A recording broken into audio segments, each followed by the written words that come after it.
berdiam di bawah naungan sayap-Mu, dan ku dapati kekuatan baru. Sebab kasih setia-Mu lebih dari hidup, kebaikan-Mu melimpah atasku. Jiwaku melekat kepada-Mu Tuhan, betapa ku merindukan-Mu. Sebab kasih setia-Mu lebih dari hidup, kebaikan-Mu melimpah atasku. Jiwaku melekat kepada-Mu Tuhan, betapa ku merindukan-Mu. Sebab kasih setia-Mu, sebab kasih setia-Mu,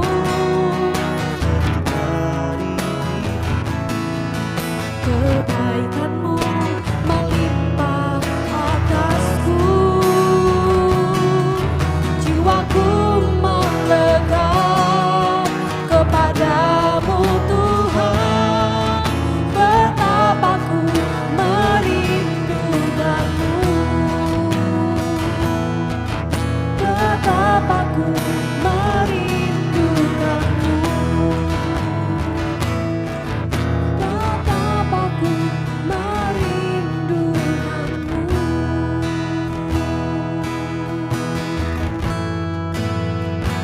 Kami rindukan hadirat-Mu, kami rindu bersama-Mu, kami rindukan hadirat-Mu, kami rindukan pribadi-Mu, Yesus, kami rindukan Engkau. Yesus, kami rindu berjumpa dengan-Mu, kami rindu berjumpa dengan-Mu Tuhan, merasakan kasih-Mu, merasakan kebaikan-Mu. Haleluya. Oh, haleluya.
Bapa kami yang di surga, dikuduskanlah namamu, datanglah kerajaan-mu, jadilah kehendak-mu di bumi seperti di surga.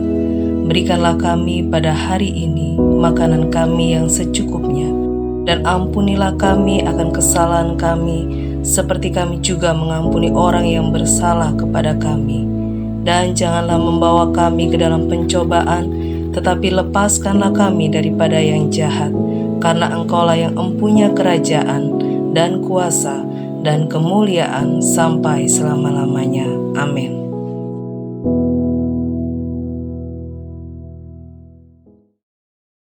Shalom, selamat pagi saudara sekalian. Apa kabar saudara? Kita masih bisa merenungkan firman Tuhan pagi hari ini. Kita harus terus bersyukur kepada Tuhan. Pagi hari ini saya mengajak saudara bersama-sama untuk merenungkan sebuah hal, yaitu mengenai seeing the big picture. Melihat gambaran utuhnya, melihat gambaran besarnya. Saudara, terkadang di sekeliling kita ada situasi, keadaan yang membuat pandangan kita itu mengerucut terhadap satu problem atau masalah atau satu tema. Dan kita tidak bisa melihat gambaran keseluruhannya. Seperti halnya kalau di dunia ini dikatakan ada orang yang namanya OCD, Obsessive Compulsive Disorder. Jadi kalau ada kursi lurus, ada satu yang menceng, dia tidak tahan. Dia harus segera membetulkan itu. Saya tidak mengatakan itu salah, hendak itu manusia, sifatnya begitu. Tetapi di sini saya ingin mengajak saudara dalam momen-momen seperti ini untuk bisa melihat gambaran besarnya, big picture-nya. Bukan hanya melulu berfokus pada masalah, berita mengenai COVID, kemudian dampaknya dan sebagainya. Tetapi saya mengajak saudara untuk melihat gambaran besarnya. Saya ingin mengajak saudara membuka di dalam 1 Raja-Raja pasal 18. 1 Raja-Raja pasal 18. Kita akan mulai baca dari ayat 42. Saya tidak bacakan kisahnya semua. Tapi saya ingin mengambil contoh ini. Ayat 42 sampai ayat yang ke-45.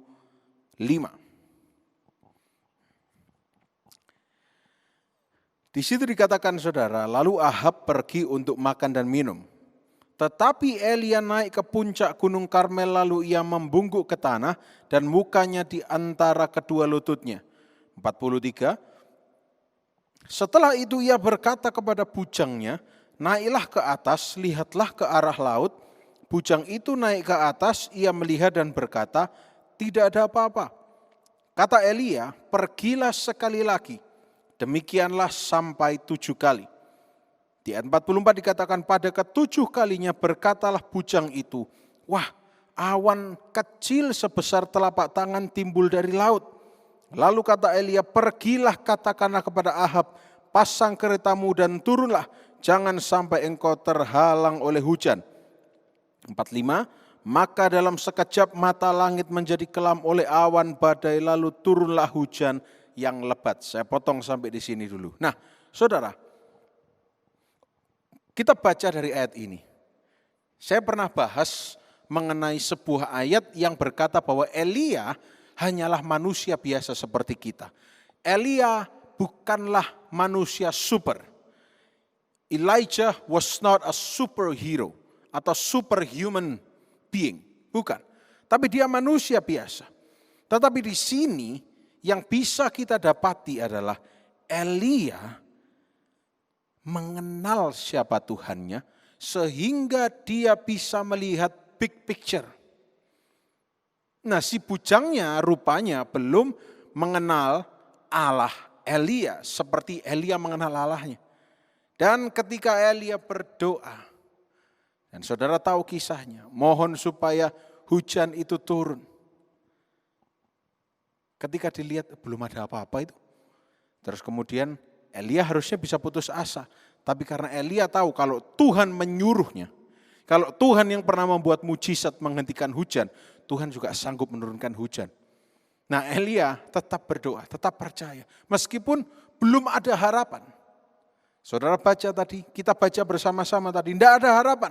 1 kali tidak ada, 2 kali tidak ada, terus 3, 4, 5, 6, sampai yang ke-7 kali, si bujangnya ini kembali, iya Tuhan, ada awan kecil sekali awannya.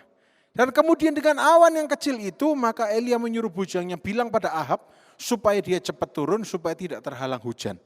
Saudara, itu tidak masuk akal sebetulnya. Tapi karena Elia tahu siapa Tuhannya, Elia tahu apa yang Tuhannya sanggup untuk lakukan, maka Elia bertindak dengan melihat gambaran besar. Dia tidak bertindak berdasarkan pandangan manusia yang mengerucut. Waduh, tidak turun hujan, mana mungkin bisa turun hujan. Tapi karena Elia tahu siapa Tuhannya, dia bisa melihat gambaran besarnya. Demikian pula kita hari-hari ini, apa yang sedang berada di depan kita, atau apa yang menjadi pandangan kita, yang menjadi view kita, yang menjadi hal-hal yang kita lihat. Kalau yang kita lihat hanyalah hal-hal yang kecil, yang mendetail, yang tidak penting, kita bisa terjerumus dalam kekhawatiran, kekecewaan, tidak percaya. Tapi kalau kita bisa melihat big picture, caranya melihat big picture itu didasari dengan pengenalan akan Allah.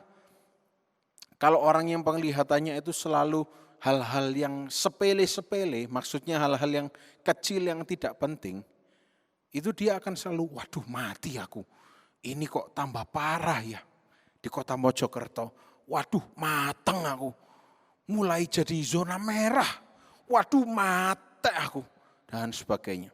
Tapi kalau orang yang bisa lihat the big picture, orang ini akan melihat kalau Tuhan berjanji akan memulihkan, maka Tuhan pasti akan memulihkan. Meskipun tidak ada yang terjadi. Belum tampak apa-apa, bukan berarti tidak ada sesuatu hal yang terjadi. Oleh karena itu belajar untuk bukan memandang hal yang terjadi di sekeliling kita, tapi coba renungkan baik-baik dan lihat gambaran besarnya. Dan itu harus didasari dengan pengenalan akan Allah terlebih dahulu. Kita akan lanjut terlebih dahulu. Saya akan mencuplik saudara, sebuah quote dari seorang yang pernah menjadi orang kaya nomor 1 di dunia, bernama Warren Buffett. Warren Buffett ini pernah berkata, resiko itu datang dari saat engkau tidak tahu apa yang kau lakukan. Resiko itu muncul dari apa? Daripada saat kita melakukan sesuatu, kita tidak tahu apa yang kita lakukan itu. Itu resiko bisa muncul. Dan kemudian kalau saudara suka filsuf-filsuf Yunani, saya tidak mengatakan kalimat ini lebih tinggi dari Alkitab, enggak. Tapi saya hanya mengambil contoh supaya kita mengerti. Socrates pernah mengatakan, the only true wisdom, hikmat yang sesungguhnya itu adalah bahwa kita mengerti kita ini enggak tahu apa-apa. Artinya apa? Mau terus belajar, bukan orang yang, oh saya sudah pintar, oke selesai sampai di situ. Contohnya teknologi. Kalau saudara sudah merasa, wah saya sudah cukup pintar belajar teknologi, saya sudah cukup paham, saya pokoknya pakai handphone batu bata yang besar, yang belum ada layar besarnya, ini saya sudah pintar teknologi. Tidak perlu yang lain, padahal zamannya sudah berubah terus. Dan kemudian salah satu mantan presiden, wakil presiden dan presiden Amerika Serikat, Lyndon B. Johnson pernah mengatakan, melakukan hal yang benar bukanlah masalahnya. Tetapi masalahnya adalah to know what's right or wrong. Tahu mana yang benar atau yang salah. Nah dengan bagaimana caranya bisa mengetahui mana yang benar, mana yang salah, kita perlu lihat gambaran besarnya. Kita tidak bisa melihat satu masalah itu titik fokus kita kecil satu saja. Tidak. Nah kembali lagi ke firman Tuhan. Kalau kita lihat tadi Elia saudara, kalau dia tidak tahu apa yang dia lakukan, itu namanya resiko. Dia bisa mengalami celaka. Tapi karena Elia tahu siapa Tuhannya. He can see the big picture. He saw the big picture. Elia tahu kalau aku disuruh oleh Tuhan, maka tidak ada satupun yang bisa menghalangi aku. Aplikasinya bagi hidup kita, kalau ada Tuhan di dalam hidupku, maka apapun yang terjadi, kata orang Jawa, bumi gonjang ganjing, maka aku akan tetap bisa hidup disediakan semuanya oleh Tuhan.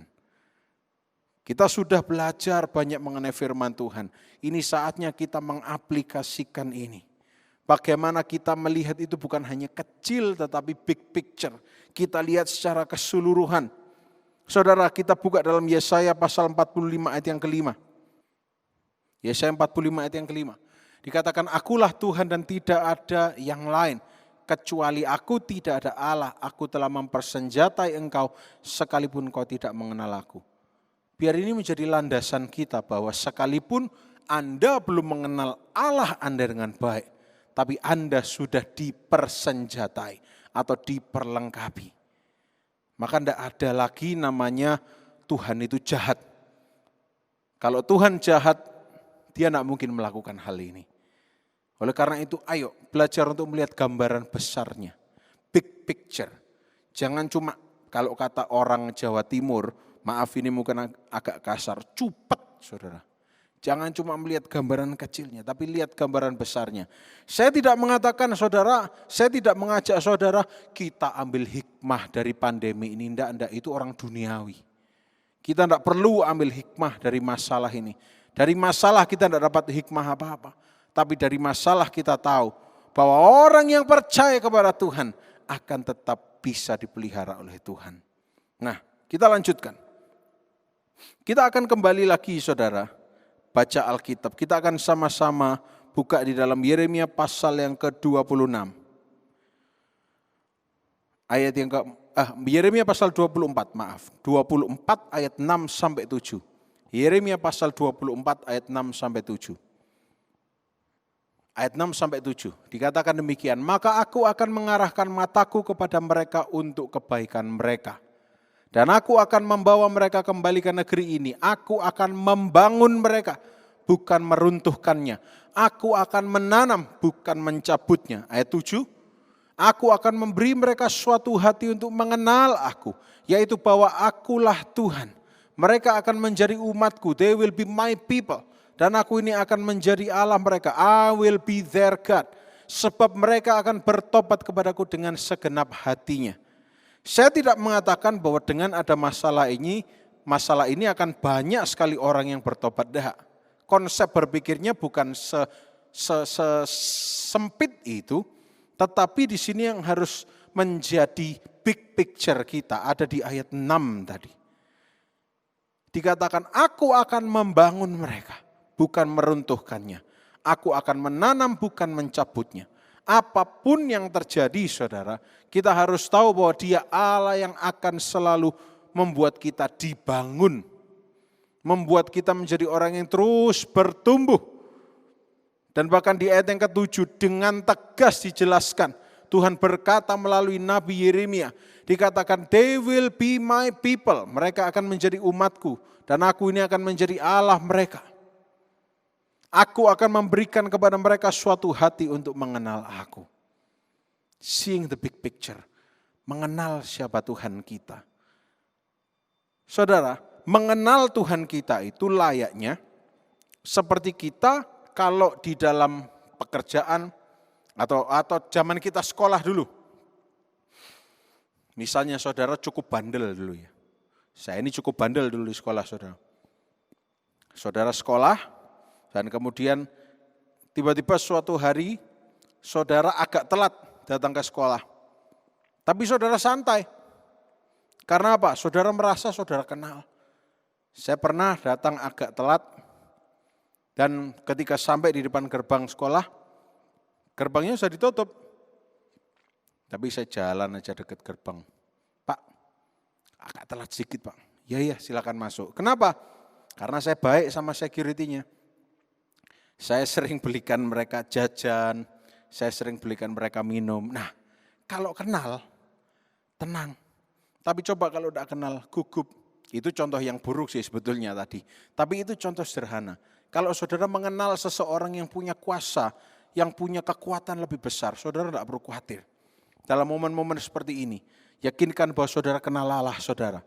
Sehingga tercermin dari pikiran saudara, dari pandangan saudara, dari mulut perkataan saudara, itu tercermin bahwa saudara mengenal Allah saudara. Saudara, saya akan akhiri di sini Saudara tidak perlu khawatir, saudara tidak perlu takut, yang perlu saudara lakukan hanya melihat gambaran besarnya.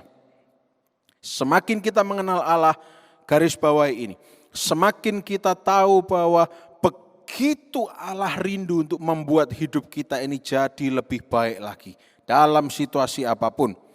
Mengenal Allah itu akan membuat saudara dan saya tetap kuat menghadapi apapun. Karena bergantungnya bukan pada kondisi dunia, tapi bergantungnya pada kondisi surga. Surga itu tidak tergoncangkan. Surga itu tidak pernah mengalami resesi, pandemi, endemi, dan sebagainya. Tapi surga itu baik adanya. Kalau saudara mengenal siapa Tuhan Anda, mengenal Allah akan membuat saudara tetap kuat. Ayat yang terakhir, Daniel pasal 11 ayat yang ke-32. Dikatakan, dan orang-orang yang berlaku fasik terhadap perjanjiannya akan dibujuknya sampai murtad dengan kata-kata licin. Tetapi umat yang mengenal Allahnya akan tetap kuat dan bertindak. Di dalam bahasa Inggrisnya saya masih ingat waktu saya kuliah dulu, dosen saya sering mengatakan ini di Singapura. They that know their God shall do great exploits. Ayat yang ke-32. Mereka yang mengenal Allahnya akan tetap kuat and do great exploits. Bukan cuma bertindak tetapi melakukan pekerjaan-pekerjaan yang besar. Exploits. Saudara, ada pekerjaan-pekerjaan besar yang menanti saudara. Kuncinya apa? Kita belajar hari ini, kita harus mengenal siapa Allah kita. Seperti Elia, meskipun bujangnya bolak-balik sampai 7 kali, Elia tetap percaya bahwa kalau Allah berjanji akan turun hujan, maka hujan akan turun. Puji nama Tuhan, mari kita berdoa. Tuhan Yesus yang baik, kami bersyukur untuk firman-Mu. Pagi hari ini kami belajar tentang melihat gambaran besarnya, seeing the big picture. Seringkali kami ini menjadi orang yang terlalu terfokus pada satu hal sehingga kami tidak memandang hal-hal lain yang harusnya kami juga pandang. Tuhan, ampuni kami karena kami tidak sempurna. Oleh karena itu sempurnakan kami dengan Roh Kudus-Mu. Terima kasih untuk firman-Mu pagi hari ini meteraikan dalam hati kami. Dan biar pagi hari ini sebelum kami beraktivitas, sepanjang hari ini kami mempercayai bahwa kami semua sehat, kami diberkati, kami dibungkus dengan darah Yesus. Apa saja yang kami lakukan berhasil dan kehidupan kami memuliakan nama Tuhan. Dalam nama Tuhan Yesus Kristus, mari kita semua yang percaya sama-sama katakan amin. Tuhan berkati kita semua.